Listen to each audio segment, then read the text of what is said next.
എൻ്റെ നൂനൂസിനെ കഴിക്കാൻ ഒട്ടും ഇഷ്ടമല്ലാത്തൊരു സാധനമാണ് മുട്ട. അതാണ് ഈ കുത്തിയിരുന്ന് ഞാൻ കഴിപ്പിച്ചുകൊണ്ടിരിക്കുന്നത്. ഇപ്പോഴത്തെ ചൂട് സഹിക്കാൻ പറ്റുന്നതിൽ അധികം ആയതുകൊണ്ട് തലേന്ന് അടിച്ചു വെച്ച ഷെയ്ക്ക് കുടിക്കാമെന്ന് കരുതി. കുറച്ച് കഴിഞ്ഞപ്പോൾ നൂനൂസ് നോട്ടീസിലുള്ള 1, 2, 3 ഒക്കെ വായിച്ചിരിക്കുന്ന കണ്ടു.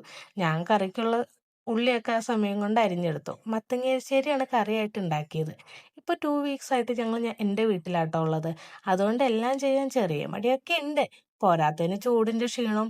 ഫുഡൊക്കെ കഴിച്ചു കഴിഞ്ഞപ്പോൾ പേരയിൽ പേരക്ക കിടക്കുന്ന കണ്ടു. കയ്യെത്തുന്ന ദൂരത്തായതുകൊണ്ട് പറിക്കാൻ എളുപ്പമായിരുന്നു. പിന്നെ ഈ പേരക്ക അധികം പഴുത്തു പോയി കഴിഞ്ഞാൽ മധുരം കിട്ടില്ല കേട്ടോ. കുറെ കഴിഞ്ഞ് നോക്കിയപ്പോൾ അതേ ഒരാളിരുന്ന് ഐസ്ക്രീം കഴിക്കുന്നു. അല്ല, കുറച്ചു മുൻപ് ഐസ്ക്രീം കഴിച്ചുകൊണ്ടിരുന്ന ആളല്ലേ ഈ കിടന്നുറങ്ങുന്നേ? ഇതെന്താ അവിടെ ഇവിടെയും കാണാൻ കുമ്പിടിയോ? ടി വി കണ്ടുകൊണ്ടിരുന്ന ക്ഷീണത്തിൽ ഉറങ്ങിപ്പോയതാവും. ഉച്ച കഴിഞ്ഞപ്പോൾ ഞങ്ങൾ കനാലിൽ കുളിക്കാൻ പോയി. ചെറുതാർന്നപ്പോൾ ഞാനൊക്കെ എന്തോരം ചാടുകയും നീന്തി കുളിക്കുകയും ചെയ്ത കനാലാണെന്നറിയാമോ? വെള്ളത്തിനാണെങ്കിൽ നല്ല തണുപ്പും, കയറിപ്പോരാൻ തോന്നില്ല. കുറച്ചു ദിവസത്തെ കാത്തിരിപ്പിന് ശേഷം വാഴ 2 കാണാൻ പോയ സന്തോഷത്തിലാണ്. എല്ലാവരെയും പോലെ തന്നെ എനിക്കും ഫിലിം കണ്ടപ്പോൾ കരച്ചിൽ വന്നു കേട്ടോ. അപ്പം ഇന്നത്തെ വീഡിയോ ഇത്രേ ഉള്ളൂ.